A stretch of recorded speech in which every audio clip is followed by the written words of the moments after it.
Le chaos, ce n'est pas un projet. En fait, on est en train de nous dire ici, nous qui avons choisi d'éviter le chaos, nous avons tort, il faut qu'on attende d'abord, avec le temps que nos amis vont gagner, c'est la stratégie.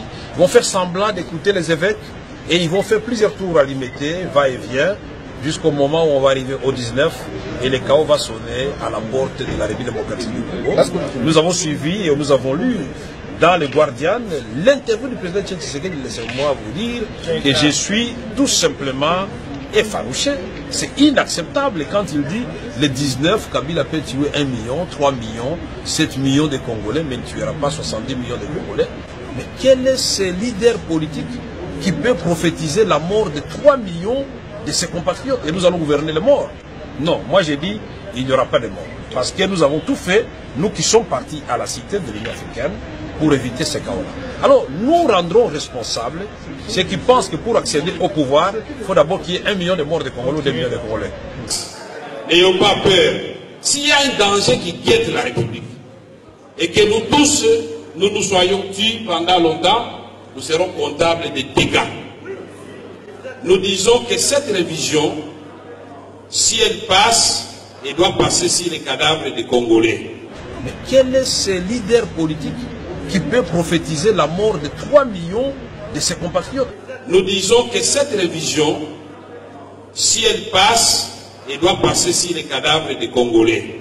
Mais quel est ce leader politique qui peut prophétiser la mort de 3 millions de ses compatriotes? Non, moi je vais rappeler tout simplement à mon aîné Tshisekedi, lui-même après la proclamation des résultats, il avait dit qu'on ne peut pas dialoguer avec Kabila puisqu'il ment comme il respire. C'est ça le problème. Je crois que le président Tshisekedi prête la bonne foi à Kabila et il est en train de se tromper à mon avis.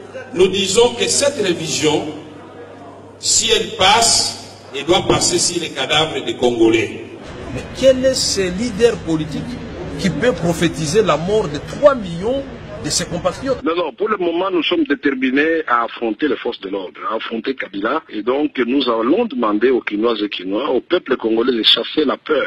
Nous allons l'affronter parce qu'il s'agit pour nous et à la fois d'appliquer l'article 23 de la Constitution et l'article 64 de la Constitution. L'article 23, nous devons jouir de notre liberté de manifester, de parler et d'aller devenir. L'article 64, quand quelqu'un ou un groupe d'individus veulent exercer un pouvoir en violation de la Constitution, le peuple a le droit de les en empêcher. Et c'est ce que nous allons faire.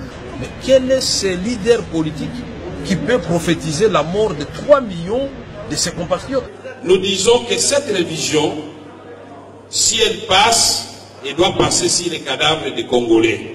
Je voudrais rappeler au président de la République l'article 73 de la Constitution qui dit que le scrutin du président de la République est convoqué 90 jours avant la fin de son mandat. Il n'y aura ni glissement, ni un jour de plus, ni un jour de moins. Les élections doivent se tenir 90 jours avant le 19 décembre 2016. Nous allons changer de stratégie. Nous allons tout simplement dire maintenant, c'est Kabila dégage. Nous allons demander à la population congolaise de partout de s'occuper de tout ce qui a comme symbole de Kabila. Donc ça sera la fin du mandat de Kabila pour nous. Non, pour le moment, nous sommes déterminés à affronter les forces de l'ordre, à affronter Kabila. Et donc, nous allons demander aux Kinoises et Kinois, au peuple congolais de chasser la peur. Mais quel est ce leader politique qui peut prophétiser la mort de 3 millions de ses compatriotes? Et aucune arme, même nucléaire, ne peut vaincre la volonté d'un peuple déterminé à reconquérir sa liberté et sa dignité. Retenez cela.